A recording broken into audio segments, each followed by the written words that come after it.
नमस्कार प्यारे विद्यार्थियों, स्मार्ट ऑनलाइन क्लास में आप सभी का स्वागत है। कक्षा 10वीं के सबसे महत्वपूर्ण जो प्रश्न है, जो लाइट का चैप्टर है, उसमें गोलीय दर्पण में यू भी एफ के बीच का संबंध सूत्र है। इस यू भी एफ के बीच का संबंध सूत्र लेकर के मैं आपके बीच में आया हूं। आप इसको ध्यान से देखिए, यह सीखना उतना ही महत्वपूर्ण है जितना कि इस कक्षा में आप पाठ्यक्रम को पढ़ रहे हैं। तो ध्यान से देखें, 1/f बराबर 1/u प्लस 1/v। ये एक ऐसा फॉर्मूला है जो कई सवालों में हल करने के लिए प्रयुक्त किया जाता है। बस आपको ध्यान में ये रखना है कि इतना फॉर्मूला तो कम से कम आप सभी को याद करके रखना है, क्योंकि जो क्वेश्चन होते हैं गणित के, इसमें गणितीय अवधारणा पर आधारित जो क्वेश्चन है, इसमें उस फॉर्मूले का बहुत उपयोग है। और आगे जब उच्च कक्षाओं में भी आप पहुंचेंगे, कोई पीईटी का एग्जाम देगा, ठीक है, कई प्रकार के जो एग्जाम होते हैं, उस एग्जाम में भी यह सूत्र आपके लिए बहुत कारगर सिद्ध होगा। तो देखते हैं, गोलीय दर्पण में बात हो रही है, तो ये हमने जो है गोलीय दर्पण बनाया है, एक अवतल दर्पण बनाया है। तो इस अवतल दर्पण में लिखा हुआ है, संलग्न चित्र में MN एक दर्पण है, या M1 M2 नाम दिया, चलिए इसको अपन M और N नाम दे दें, ठीक है। M और N एक दर्पण है जिसका ध्रुव क्या है, P है, मुख्य अक्ष जो है क्या है, PV है, ठीक है। फोकस क्या है, F है, और C क्या है, इसका वक्रता केंद्र है। ये जो बिंदु दिख रहे हैं, ये वक्रता केंद्र का बिंदु है। दर्पण के सम्मुख कोई वस्तु AB वस्तु जो है दर्पण के सामने रखी गई है, जिसका प्रतिबिंब जो है नीचे आप देख रहे हैं A', B' बनता है। यह अवतल दर्पण की प्रकृति है। इस कारण से आप देख पा रहे हैं कि नीचे जो है क्या है, वास्तविक और वस्तु से छोटा, ठीक है, प्रतिबिंब बन रहा है। इसमें हमने क्या किया कि OQ जो है एक लंब खींचा PB पर, ठीक है, शीर्ष लंब खींचा काय पर, PB पर। तो इस प्रकार से आप देख रहे हैं कि ABQO ये पूरा जो है एक समांतर चतुर्भुज बन गया है। आप देख पा रहे होंगे, ठीक है, समांतर चतुर्भुज बन रहा है। तो समांतर चतुर्भुज की सम्मुख भुजाएं क्या होती हैं, बराबर, ये नियम है। इसलिए AB के बराबर क्या हो जाएगा, O और Q। तो मैंने इसको लिख दिया AB के बराबर OQ होगा। इसकी आवश्यकता पड़ेगी, इसलिए इसको ऐसा लिखा है। चलिए, अब यहाँ पर जरूरत है चिन्ह परिपाटी की। तो मैंने आपको चिन्ह परिपाटी के बारे में पूर्व में बताया था, ठीक है। तो विभिन्न प्रकार की जो दूरियां हैं, देखिए, ध्रुव से वस्तु की दूरी, ध्यान रखना, दूरी हमेशा ऐसी मापी जाएगी, यानी कि दाएं से बाएं की ओर, यानी कि दर्पण से वस्तु की ओर। तो ध्रुव से वस्तु की दूरी, वस्तु ये है P से लेके B तक, तो क्या हो गया, PB। इसको अपन देंगे -U। ध्रुव से प्रतिबिंब की दूरी P से लेके B' तक की दूरी है, तो इसको हमने नाम दिया PB', दूरी को दिया V। क्योंकि ये दूरी ऋणात्मक होती है, ये ऋणात्मक होगी। कल मैंने चिन्ह परिपाटी में आपको बताया था, इसलिए मैंने चिन्ह सहित यहाँ पर लिख दिया। फोकस दूरी भी इसकी ऋणात्मक होती है, तो PF बराबर -F। और वक्रता त्रिज्या P से लेके C तक, PC बराबर क्या होता है, R -R। अब चूंकि वक्रता त्रिज्या भी ऋणात्मक है, तो R बराबर हमने एक सूत्र पढ़ा था, क्या होता है, 2F। तो मैंने यहाँ पर लिख दिया R बराबर 2F, क्योंकि R का मान ही जब ऋणात्मक है, R ऋणात्मक है, तो उसका मान भी क्या होगा, ऋणात्मक ही यहाँ पर होगा। अब देखिए, अब थोड़ा गणित की ओर चलते हैं। गणित में समरूप त्रिभुजों के बारे में कक्षा 10वीं में आप पढ़ेंगे। अब तो जो समरूप त्रिभुज होते हैं, उसकी एक कंडीशन होती है कि समरूप त्रिभुजों की संगत भुजाएं जो होती हैं वो समानुपाती होती हैं, माने समान अनुपात में होती हैं। तो यहाँ पर देखिए, हमने जो त्रिभुज ले रहे हैं, बड़ा ध्यान से देखना है आपको बारीकी से। त्रिभुज A', त्रिभुज A', ये छोटा सा जो त्रिभुज दिख रहा है आपको, मैं इसको देखिए पॉइंट कर रहा हूं, ये वाला त्रिभुज ये बन रहा है A', और दूसरा त्रिभुज कौन सा, जस्ट उसके सामने वाला, यानी कौन सा, OQF, ये वाला त्रिभुज जो आप देख रहे हैं, ये अलग से मैंने इसको ड्रॉ कर दिया अलग से, ताकि आपको ये समझ में आए। ये लंब वाली भुजा है ना, ध्यान रखना है। ये दोनों त्रिभुज, ठीक है। चाहे तो आप इसमें नंबर डाल देता हूं मैं, 1 क्रमांक और 2। ये दोनों जो त्रिभुज हैं ये समरूप त्रिभुज हैं। समरूप त्रिभुजों की संगत भुजा, तो संगत भुजा देखिए, इसकी लंब वाली भुजा हमने ली a डैश b डैश, तो इसकी लंब वाली भुजा कौन सी हो जाएगी, O और Q, ये भुजा हो जाएगी। ठीक है, तो a डैश b डैश का अनुपात कैसे, OQ से, और b डैश f ये वाली भुजा आधार वाली भुजा b डैश f, तो इसकी आधार वाली भुजा कौन सी, QF। तो ये वही लिखा है मैंने, a डैश b डैश बटे में OQ और b डैश f बटे में QF। ठीक है, ये किस कारण से हो गया, इसके लिए नियम है, ध्यान रखना। नियम क्या है, समरूप त्रिभुजों की संगत भुजाएं समानुपाती होती हैं। ये नियम आप याद कर सकते हैं हमेशा। समरूप त्रिभुज की संगत भुजाएं समानुपाती होती हैं, ये नियम है। ठीक है, तो इस नियम को आपको याद में रखना है।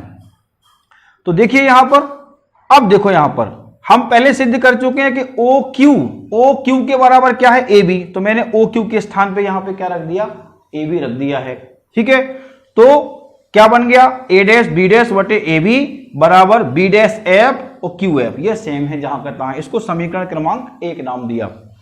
अब हम थोड़ा दूसरे त्रिभुज की ओर देखें, यानी कि ये वाला त्रिभुज, इसको मान लीजिए हमने क्रमांक दिया यहां पर 3 और ये दिया 4, तो समरूप त्रिभुज 3 और 4 में A डैश B डैश और C, A dash B dash C, A dash B dash C और ABC, इन दोनों त्रिभुजों में ध्यान से देखिएगा। तो इन दोनों त्रिभुजों में क्या आ रहा है, A डैश B डैश बटे में AB, और यहां क्या आ रहा है, B डैश C बटे में BC। यहां भी वही है, A डैश B डैश बटे में AB और B डैश C बटे में क्या आ रहा है आपका, AB। ठीक है, तो यहां भी वही कंडीशन है। तो ये भी दोनों त्रिभुज कैसे हैं, समरूप, तो यहां भी संगत भुजाएं समान। तो समीकरण इसको देंगे नाम 2। समीकरण 1 व 2 की हम करेंगे यहां पे तुलना। तो 1 व 2 की जब तुलना करेंगे तो तुलना के आधार पर ये दोनों समीकरण क्या हो जाएंगे, आपके बराबर हो जाएंगे। ठीक है, तो ये दोनों समीकरण आपके क्या हो गए, बराबर इसलिए हो गए क्योंकि तुलना करने के बाद दोनों के मान जो है क्या है, ये मान भी देखिए A डैश B डैश के लिए है और ये मान भी A dash B dash AB के लिए है, इसलिए इनके दोनों पक्ष ये राइट हैंड साइड के आपस में क्या हो जाएंगे, बराबर। अब देखिए यदि बिंदु Q, जो बिंदु Q है, दर्पण है ना ये, तो ये बिल्कुल P के निकट है, P के निकट है, तो ऐसा माने कि P पर ही है। P पर है तो इसका मतलब ये हो गया कि QF, जितना QF होगा, QF उतना ही मान के चलें कि PF है। अर्थात ऐसा मान के चलें कि Q और P वास्तव में दोनों एक ही बिंदु हैं। तो जितना मान QF का है उतना ही काय का होगा, PF का लगभग मान ये होता है, अपन ने ऐसा लिख दिया। अब देखिए, तो यहां पर जो QF था उस QF के स्थान पे क्या आ गया, अब आ गया अपना PF। ठीक है, इतना चेंज फिर हो गया, इस समीकरण में इतना चेंज हो गया कि QF के स्थान पे PF हो गया। ठीक है, अब देखो हम B डैश F को क्या लिख सकते हैं, ध्यान रखना थोड़ा सा। B डैश F ये है, B डैश F इतनी दूरी है B डैश F, तो हम B डैश F को पूरा यहां से लेके यहां तक ले लें, P से लेके B तक, तो PB डैश में से PF घटा दो। देखो PB डैश में से PF घटा दो तो इतना बचेगा, वही लिखा मैंने। देखो B डैश F को क्या लिखा, पूरा PB डैश में से PF घटा दिया तो इतना ही बचेगा, बटे में PF ज्यों का त्यों है। यहां देखो B डैश C कहां है, B डैश C ये है दोनों, ये वाली भुजा, तो B डैश C लिखना है, तो B डैश C हम पूरा क्या करें, हम पूरा PC ले लें और PC में से पूरा क्या घटा दें, PB डैश घटा दें। PC पूरा लिया, उसमें से इतना घटा दिया, यहां से लेके यहां तक, तो इतना ही तो बचेगा। तो इसको हम इस प्रकार से लिख देंगे चित्र के अनुसार। और नीचे BC देखिए, BC कहां है, B से लेके C तक ये है, तो पूरा यदि हम मान लीजिए इसको PB यहां से लेके यहां तक ले लें, PB, और इस PB में से क्या घटा दें, PC घटा दें। PB में से हमने PC घटाया तो क्या बच गया, वो BC बच गया, BC ही रहेगा। तो BC को हम इस प्रकार से लिख सकते हैं, यानी कि हमने B dash F, B dash C और BC को इस प्रकार से लिख लिया है चित्र के अनुसार। ठीक है, क्योंकि हमारे पास यही मान है, इनके मान नहीं है। अब हमारे पास जो मान है तो पी बी डैश का मान क्या है, माइनस भी। पी एफ का मान क्या है, माइनस एफ, माइनस का चिन्ह लगाना है, और पी एफ का मान एफ। इस प्रकार से पी सी का मान भी कितना है, माइनस 2f। देखो ये लिखे हैं, सब मान लिखे हैं यहाँ पे। माइनस का चिन्ह रहेगा तो माइनस का बी डैश का मान कितना है, माइनस का भी। पी बी का मान माइनस का u, माइनस का चिन्ह रहेगा, और पी सी का मान फिर से माइनस का 2f। ठीक है, ये f इसलिए क्योंकि है तो वास्तव में ये r वक्रता त्रिज्या तक, लेकिन r इक्वल टू क्या होता है, माइनस 2f। तो ऐसे हमने इन मानों को रख दिया। अब मान को रखेंगे, वो माइनस चिन्ह को कॉमन लेंगे आप, तो फिर आपका ये मान निकल के आ जाएगा। इन सब में से आपको माइनस चिन्ह कॉमन ले लेना है। ठीक है, तो माइनस माइनस कट जाएगा तो केवल इतना बचेगा, v माइनस एफ बटे में f, और 2f माइनस v बटे में u माइनस 2f। ठीक है, अब देखिए इनके करना है क्रॉस गुणा, आपको त्रियक गुणा करना है। त्रियक गुणा करेंगे तो ये सब मान आपको प्राप्त होगा। देखिए जैसे v का गुणा करिए u में तो u v का गुणा 2f में तो माइनस का 2vf। अब f का गुणा करेंगे u में तो माइनस का f, और f का 2f में करेंगे तो क्या, माइनस और माइनस प्लस का हो जाएगा 2f स्क्वायर। ऐसा ही यहां गुणा होगा तो यहां होगा तो f का 2f में होगा तो 2f स्क्वायर, और f का v में होगा तो माइनस का vf हो जाएगा। ठीक है, अब देखिए जो कट रहा है काट दी, ये दोनों प्लस के इसलिए कट जाएंगे। शेष जो बचा उसको लिखा, u भी बचा, 2vf है, 2vf ये है। ठीक है, और यहां क्या है आपका vf है, और vf आपका यहां बचा हुआ है।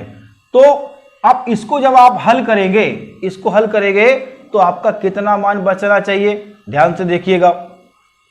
u v माइनस uf बराबर vf माइनस 2vf। हमने इसका पक्षांतर कर लिया है। ठीक है, यहां केवल एक राशि बची थी, इसको हम पक्षांतर करके ले गए, तो पक्षांतर करने से ये राशि कै में थी, माइनस में, इस तरफ आने के बाद कै में आ गई, प्लस में। तो ये देखिए ये बचा, ये बचा। ठीक है, और ये माइनस का बचा ही है यहाँ पर, और ये और प्लस में आ गया। तो अब देखिए क्या किया हमने, घटाया, इसको केवल घटाया है यहाँ पर। तो एक माइनस का vf प्लस का 2vf में से घट गया तो vf बचा, इतना आपका बचा है। अब हमें क्या करना है, ये समीकरण है एक uvf, तो हमें क्या करना, समीकरण के दोनों पक्षों में uvf से भाग दे देना है, सभी में भाग देना है। माने uv में भी देना है, vf में भी देना है, और यहां भी vf uf में और vf में देना है।